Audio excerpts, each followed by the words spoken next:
Assalamualaikum warahmatullahi wabarakatuh.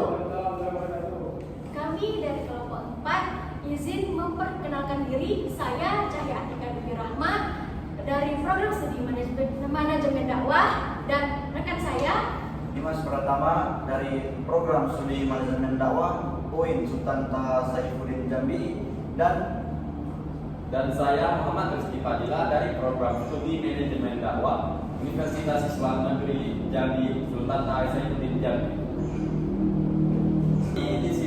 Di sini ingin menyampaikan materi tentang manusia sebagai pelaku dakwah dan masyarakat sebagai objek dakwah yang akan disampaikan kepada saudara kami, yaitu Dimas Pratama. baik mempresentasikan manusia sebagai pelaku dakwah dan masyarakat sebagai objek dakwah. Hakikat dakwah pada dasarnya merupakan kegiatan yang terintegrasi dengan kondisi keberagaman seseorang, atau istilah lain dapat dikatakan sebagai upaya menghidup suburkan pola beragama manusia sebagai dengan tuntunan Allah dan Rasulnya. Dengan aktivitasnya dakwah, maka pemahaman keagamaan seseorang akan lebih baik atau paling tidak stabil, sebab pada dasarnya dakwah berdampak kepada kesempurnaan iman, keseluruhan akhlak, dan kesalehan amal seseorang hingga melahirkan kemuliaan hidup. Di dalam setiap unsur dakwah terdapat faktor manusia sebagai sentral dari setiap aspek dakwah. Itu sebab manusia ada dalam subjek objek dakwah, sehingga dapat dikatakan manusia memiliki peran penting pada setiap aspek. Manusia sebagai pelaku dakwah. Hakikat manusia adalah dai Allah.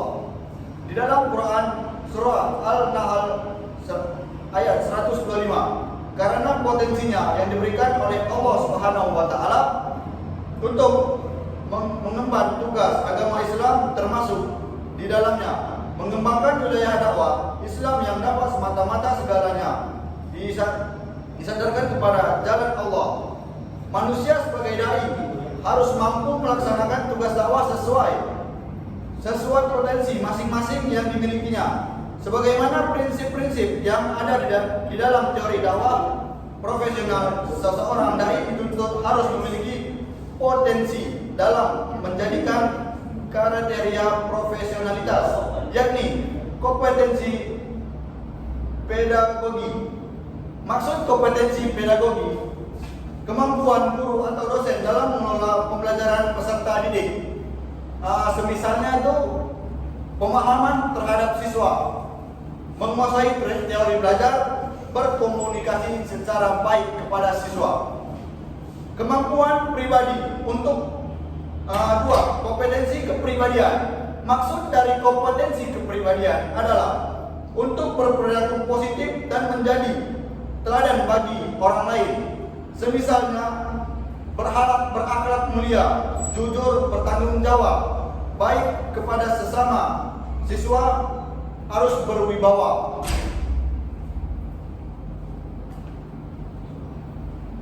Manusia menentukan maju mundurnya dakwah. Dalam arti kata manusia adalah pemikul tanggung jawab dalam dakwah yang meliputi perkataannya,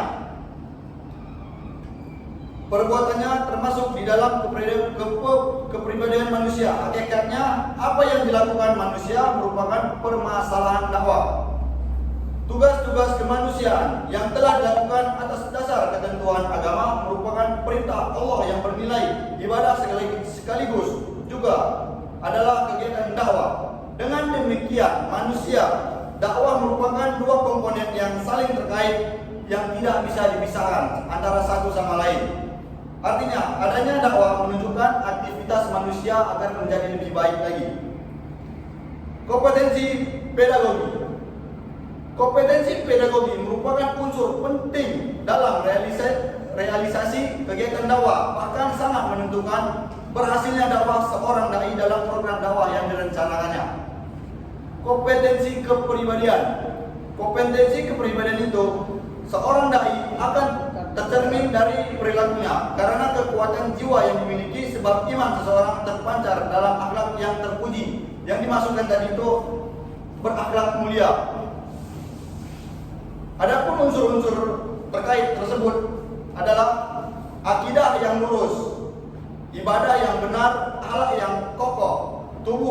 kuat, berjuang melawan nafsu.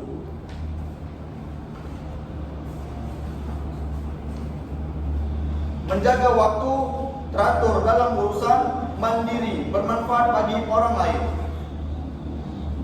3. Kompetensi sosial. Kompetensi sosial adalah kemampuan seseorang dalam memahami tugas dan kewajibannya terhadap sosial kemasyarakatan dai yang bisa menyesuaikan dengan lingkungan masyarakat, tergolong sebagai dai yang sehat mental, terbebas dari gangguan mental dan sakit mental. Media dakwah. Selanjutnya saya selanjutnya media dakwah akan disampaikan kepada saudara kelompok saya, Reski. Baik, saya di sini akan melanjutkan pembacaan dari saudara kita tadi, yaitu Dimas Pratama. Saya akan membacakan tentang media dakwah. Media dakwah merupakan sarana, medan, tempat atau alat yang digunakan sebagai saluran dalam proses dakwah. Adapun macam-macam media dakwah yang sangat diperlukan menurut Ahmad Hashimi adalah: yang pertama, mimbar dan kitabah; yang kedua, kalam dan kitabah; yang ketiga, masra dan malhamah; yang keempat, seni bahasa; dan yang kelima, seni suara. Metode dakwah ada 3 garis besar metode ketika berdakwah. Yang pertama, bil hikmah. Hikmah sendiri berarti ilmu, filsafat, wisdom, faedah di balik sebuah peristiwa. Hikmah dalam hubungannya dengan dakwah seringkali diartikan dakwah dengan cara bijaksana atau meletakkan sesuatu pada tempatnya. Bijaksana dalam dakwah artinya melakukan dakwah dengan memahami situasi dan kondisi serta keberadaan mad'u dari berbagai aspeknya supaya dakwahnya berjalan efektif. Bentuk-bentuk bil hikmah diantaranya: yang pertama, berbicara sesuai dengan akal pikiran mad'u; yang kedua, berbicara sesuai dengan bahasanya; yang ketiga, bersikap ramah; yang keempat, memperhatikan tingkat pekerjaan dan kedudukan syariatnya; yang kelima, berbicara secara sistematis dalam tahapan materi; yang keenam, mengajak manusia secara bertahap, gradual, tadarruj. 2. Metode dakwah mau'idatul hasanah. Mau'idatul hasanah yaitu metode yang melakukan pendekatan melalui hati, yaitu mengajak berbicara kepada hati dan perasaan agar menyadari dan tergerak untuk bertindak. Metode mau'idatul hasanah lebih menekankan kepada pendekatan psikologis dalam menyampaikan pesan. Yang ketiga, metode dakwah mujadalah bil lati hiya ahsan. Mujadalah bil lati hiya ahsan yaitu berdialog, berdebat dengan cara-cara yang baik. Artinya, dalam berdialog atau mujadalah dihadapkan kepada mereka yang berbeda sikap dan pandangan, sehingga harus dihadapi secara lebih hati-hati agar dapat diterima dengan akal dan hati terbuka. Baik, materi yang selanjutnya akan dilanjutkan oleh saudari kita yang pertama, Cahya Atika. Pada Cahya,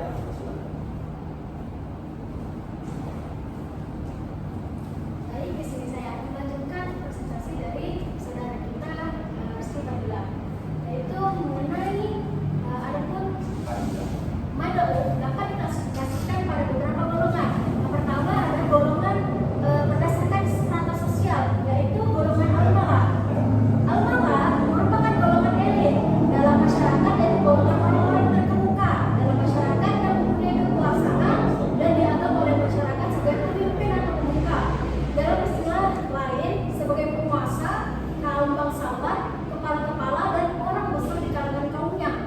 Nah, golongan ini merupakan jenis mad'u yang sangat penting oleh karena kekuasaannya dan pengaruhnya bisa dimanfaatkan untuk mengajak dan mempengaruhi masyarakat di bawah kekuasaannya.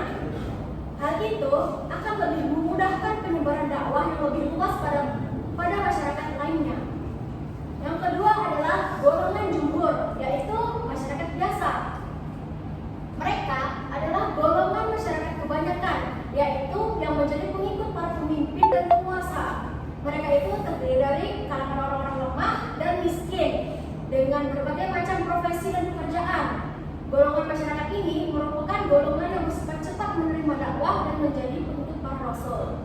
Kenapa mereka bisa menerima dakwah itu dengan cepat? Karena itu pengaruh dari golongan al-malak tadi, karena kekuasaannya. Selanjutnya yaitu adalah ketiga golongan yang tingkat kecerdasannya di antara kedua golongan tersebut belum dapat digolongkan pada posisi cendekiawan, namun juga bukan termasuk kalangan awal. Yang ketiga, berdasarkan keyakinan.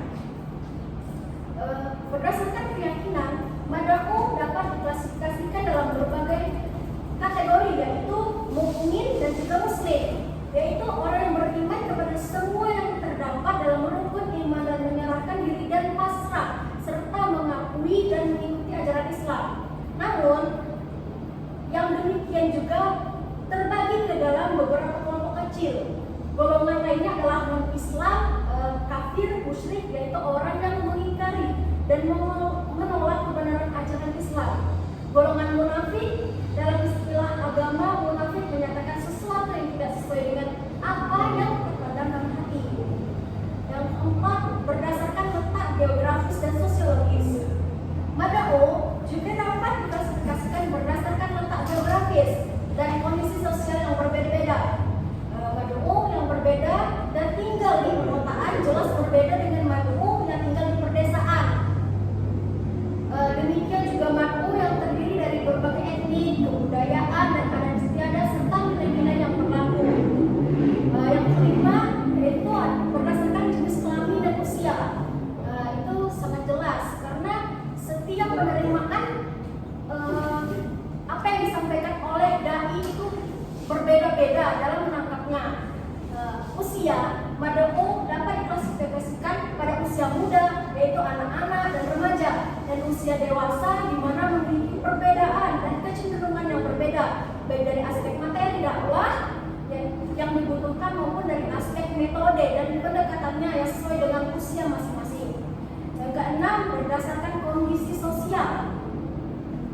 Mad'u juga dapat diklasifikasikan kepada situasi sosial tertentu, seperti mad'u dalam kondisi sakit yang berada di rumah sakit.